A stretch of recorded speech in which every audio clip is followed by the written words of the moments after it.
தாவத்துடைய வேலை. இந்த தாவத்துடைய வேலை எல்லாருக்கும் ஈமானுடைய தேவை இருக்கு. எல்லாருக்கும் பேசுற எனக்கும் சேர்த்துதான் சொல்லும். எல்லாரும் யாரும் இங்க ஈமான்ல காமிலானவங்க கிடையாது, இந்த ஈமான்ல பூர்த்தியானவங்க கிடையாது. அதனால தான் அல்லாஹ் குர்ஆன்ல சொல்றான், யா அய்யுஹல்லதீன ஆமனூ ஆமீனு, ஈமான் கொண்டவங்களே ஈமான் கொள்ளுங்க, ஈமான் கொண்டவங்களே ஈமான் கொள்ளுங்கள். அதனால தான் அல்லாஹ் சொல்றான். கண்ணியமானவர்களே, இந்த தாவத்துடைய அமானிதத்தை, இந்த தாவத்துடைய பொறுப்பை நாங்க இன்னொரு மனிதர்கிட்ட கொண்டு போய் கொடுக்கிற நேரம், இன்னொரு மனிதர்கிட்ட நாங்க கொண்டு போய் ஒப்படைக்கிற நேரம், அந்த நேரம் தான் பொறுமதியான நேரம். அந்த நேரம் தான் பொறுமதியான நேரம். அந்த தாவத் கொடுக்கிற நேரத்துல ஏத நியத் எப்படி இருக்கு, ஏத யோசனை எப்படி இருக்கு, நான் எந்த அஹ்லாக்கோட போய் கொடுக்கிறேன், நான் எந்த எண்ணத்தோட போய் கொடுக்கிறேன், நான் எந்த நியத்துல கொண்டு போய் அந்த தாவாவை கொடுக்கிறேன், இதுக்கு ஏற்ற மாதிரி தான் அந்த தாவத் அங்க வேறு. தாவத் அங்க தெரியுமானவர்களே, நாங்கள் தாவத் கொடுக்கிறோம் கொடுக்கிறோம் கொடுக்கிறோம், நிறைய தாவத் கொடுக்கிறோம், நிறைய தாவத் கொடுக்கிறோம், மாஷா அல்லாஹ். ஆனா எனக்கிட்ட ஒரு மாற்றம் வரலண்டா நான் என்ன செக் பண்ணுவேன், நான் என்ன செக் பண்ணுவேன். அடுத்தவங்கள்ட்ட மாற்றம் வரலன்னா நான் என்னே தான் செக் பண்ணுவேன், அவங்களே. ஏனென்றா அல்லாஹ் ஜல்ல ஜலாலுஹு குர்ஆன் ஷரீஃப்ல தொழுகையை பற்றி சொல்ற நேரம், இன்ன ஸலாத் தன்ஹா அனில் ஃபஹ்ஷாஇ வல் முன்கர், இந்த தொழுகை தானே மானக்கேடான வெறுக்கத்தக்க விஷயங்களை தடுக்கும் என்று அல்லாஹ் தஆலா சொல்றார். நிச்சயமா இந்த தொழுகை மாற்றம் அளிக்காது.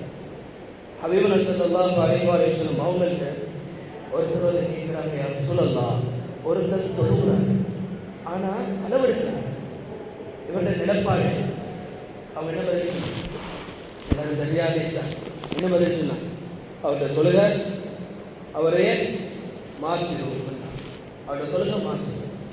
ஆனா இப்படியும் ஒருத்தர் மாறாம இருக்கிறார் என்றால், நிறைய ரிவாயத்துகளில் வரக்கூடிய ஹதீஸ், இப்ராஹிம் இப்னு ஹுசைன், இப்னு மஸ்ஊத், இப்னு அப்பாஸ் ரலியல்லாஹு தஆலா அவங்க அறிவிக்கக்கூடிய ஹதீஸ், ஈமானவர்களே, யாருடைய தொழுகை அவரது மானக்கேடான விஷயங்களை, அவர் வெறுக்கத்தக்க விஷயங்களை தடுக்கலையோ, அவர் தொழுகையே கிடையாது.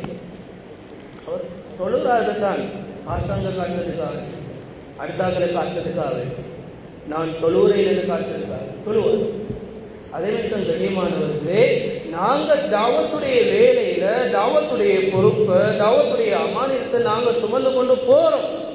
ஆனால் எனக்கிட்ட அஹ்லாக் வரலண்டா நான் என்னை செக் பண்ணணும். நான் இன்னும் தாவத்துடைய வேலை செய்ய ஆரம்பிக்கிறேன், நான் இன்னும் தாவத்துடைய வேலை செய்ய ஆரம்பிக்கிறேன். ஏனென்றால் தாவத்துடைய வேலை என்று சொல்றது எங்களுடைய அஹ்லாக்க மாத்தோணும்.